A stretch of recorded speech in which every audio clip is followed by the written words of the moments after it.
How's it, your Uncle Burpee Yoga? Today I'll be making jjampong. It's a Korean seafood noodles, I guess, spicy noodles. I made two versions, one all white, non-spicy, and one that's spicy. So it is what it is. I love noodles of all type, and you know, nowadays it's kind of expensive to eat out. Like something like this, where I live, usually costs anywhere from $15 to $20. I think it costed me like, I don't know, maybe $1 for the noodles, $2 for the veggies. I mean, $2 for the seafood. I mean, $3 maybe. It's super easy to make. Actually, I made multiple servings, and it lasted a couple of days. So here we go. Thanks a lot for stopping in. Please, if you haven't already, please hit that like and subscribe button. Help us get to a 2,000 subscriber, because it's just a goal. And here we go with the recipe. Thanks. Fitness, foodies, and the fabulous absurd. From burpees to Camus, you're never gonna know what you're gonna get from your Burpee Yoga Uncle. Alright, I'm gonna walk you through how to do this. It's pretty simple. First off, you'll need mixed seafood. You can buy them in the frozen section. Any kind of veggie you will have. So I got 2 bags of mixed seafood and mussels, and then also, of course, you'll need the pork as well as the Japanese ramen, and then and here we go with the cooking. First of all, you're gonna stir fry the garlic, and then after that you throw in the pork. You don't have to, but I want to eat some extra pork. That's why I threw in the pork, and you go ahead and you stir fry them. And yep, the smell is already good. And once it's been kind of almost cooked, you're gonna go in and put in your amount of spices as you want, right? That's very important. I made 2 different batches. One batch is white and kind of white. The other batch, that's red chili powder from Korea. You need to use that. Put it in there. I only put a little bit for this first batch. On my mukbang toward the end, you'll see that I put in a bunch. But you know, it's all based on how much you want to eat it. And then so see, I only put a little bit in this one. On mine, you'll see in the end. Actually, at the beginning of this video, that's when it was really a lot, because I like spicy. And actually, you know, Korean powders are not super spicy. If you want spicy, you can use cayenne pepper along with the Korean powder. It's more to add the color. And there's some kind of flavor to Korean chili peppers, but it's Korean chili peppers. I don't know. And then you put in onions for aromatics. You stir fry that. And then once that's done, you're going to proceed to the next step. You know, whenever I watch this, I want to eat it. I throw in all my vegetables. I kind of put in a lot. Yeah, vegetable is good for you, and it's filling. Yeah, it's a lot of vegetables. Then you go ahead and stir fry it a little bit here and there. Yeah, cooking is so much fun. And once you understand cooking, every country has basic ingredients you use to consider that type of food, that country's food. I'll get to that in a certain, and then maybe the next video. Now I'm gonna put in daishida, which is basically, you know, like Ajinomoto for Japanese. This is their Ajinomoto for Koreans. You don't have to put that in there, but it does help a lot with the flavor. You want it to taste like the restaurant's one. They have a beef stock, and then they also have seafood stock. I'm supposed to use seafood stock, but I only have beef stock, so it still works the same. But I'm pretty sure if I put in the seafood stock, it will taste much better. Then I'm gonna go taste it a little bit. It should be a little bit salty right now. And then I'm gonna go ahead and you know, add some water, because I'm making noodle soup, right? So I'm gonna add in a whole bunch of water, and then it's gonna continue to cook the vegetables as well as the pork. That's why at the beginning I didn't cook the pork all the way through. You know, so I just wanna stir fry it with the garlic a little bit. So as the soup is running through, I'm gonna go ahead and put in my fish sauce. And Koreans use a lot of fish sauce in almost everything they do. You don't taste it, you don't smell it, there's no fishy smell, but there's a lot of, I mean, almost every single dish uses fish sauce. I was kind of amazed. But you know, I thought only Thai and Vietnamese use a lot of fish sauce. Chinese in general don't use a lot of fish sauce, nor Japanese, but Korean, man, a lot of fish sauce. Now I'm gonna taste it. I understand now why they made this dish kind of red. You see those black spots? Those are all garlic that's been stir fried. But if you put in the red chili, you can't really see it. So this dish looks like, you know, there's a lot of black stuff simply because it's white. You know, what I call white. You know, it's not really super white. Now that's why in general you can't order jjampong this way. They always tell you that it's always red because it doesn't look as appetizing with all those black spots. Now I'm gonna put in all the seafood because they cook the fastest. I put it in the latest. Now you don't have to use fresh ones, but I guarantee you in the restaurants they're not giving you fresh ones. Maybe the shrimps are at the most, maybe the mussels sometimes are fresh, but I think almost everything's been pre-frozen, from the shrimps down to the veggies, down to almost everything is just pre-frozen. You know, that's what restaurants do. And then I aim to do the same thing here. As I'm cooking it through, I think I'm looking for shrimps here. This dish took me like, you know, 15-20 minutes to cook. I'm just condensing it really quick. If I had all the ingredients ready, it would be much faster. But I was doing the leisure way, that's all I was doing. And as it's cooking through, now I'm gonna go in and make my noodles. Yeah.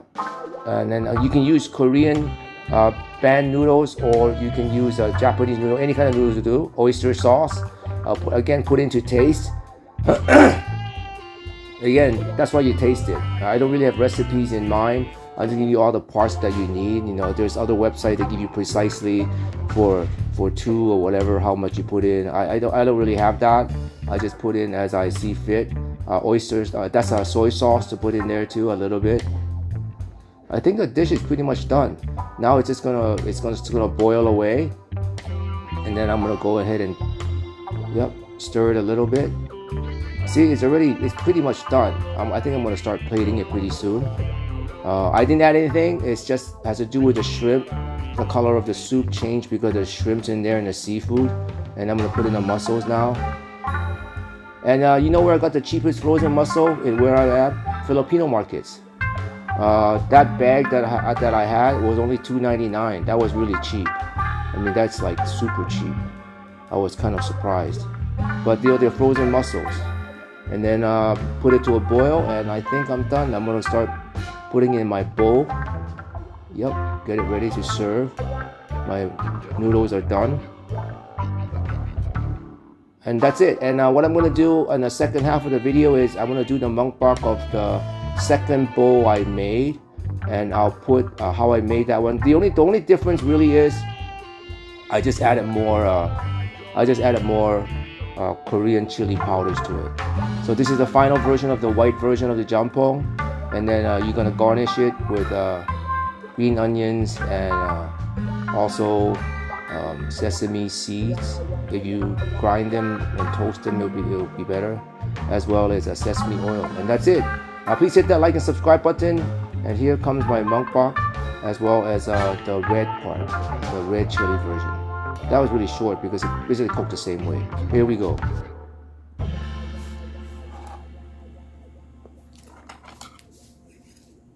Time to eat.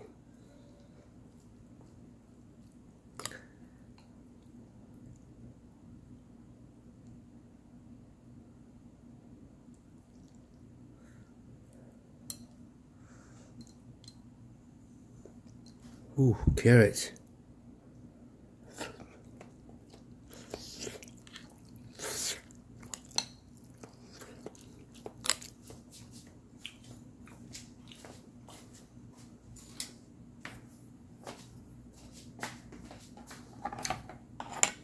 So sorry.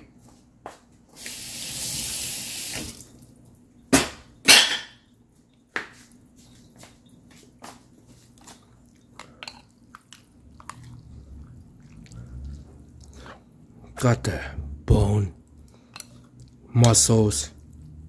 Oof.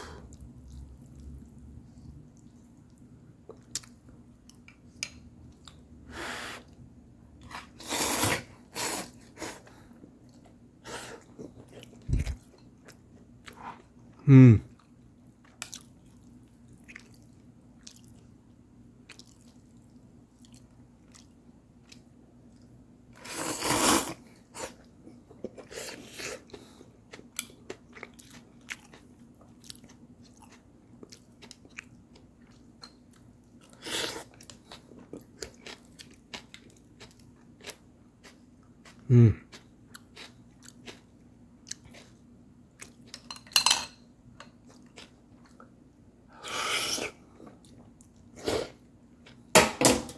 Mm.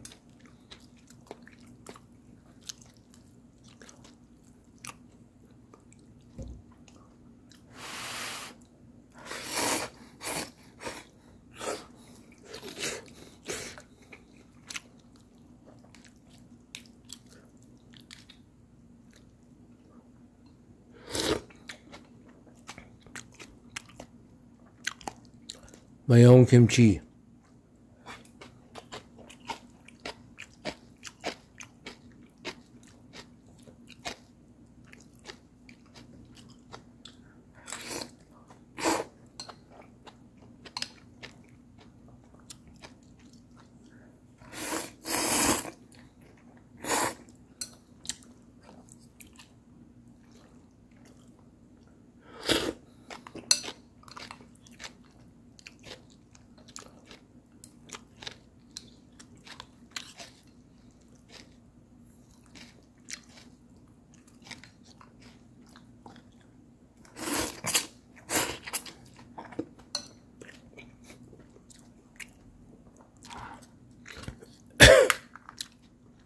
Mm.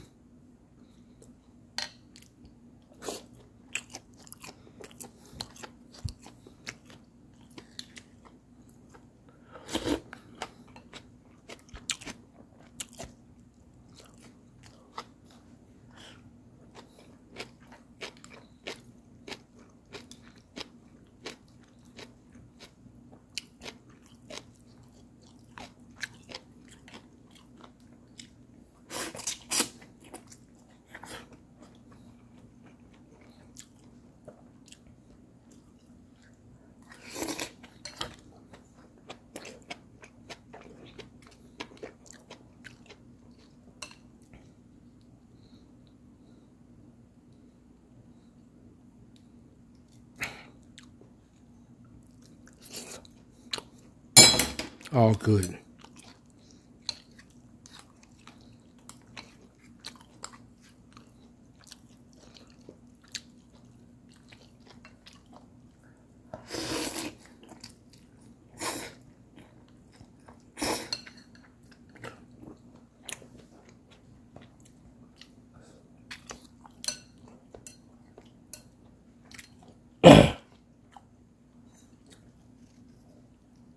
Mm.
The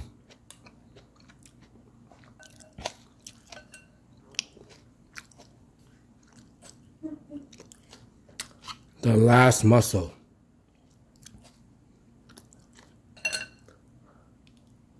Thank you. Thank you.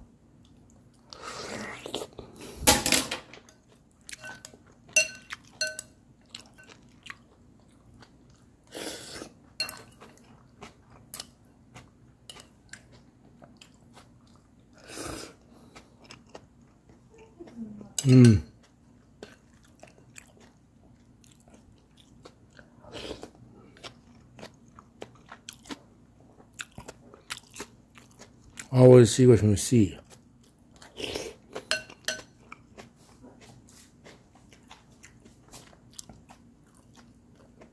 Blessed up. Please like and subscribe.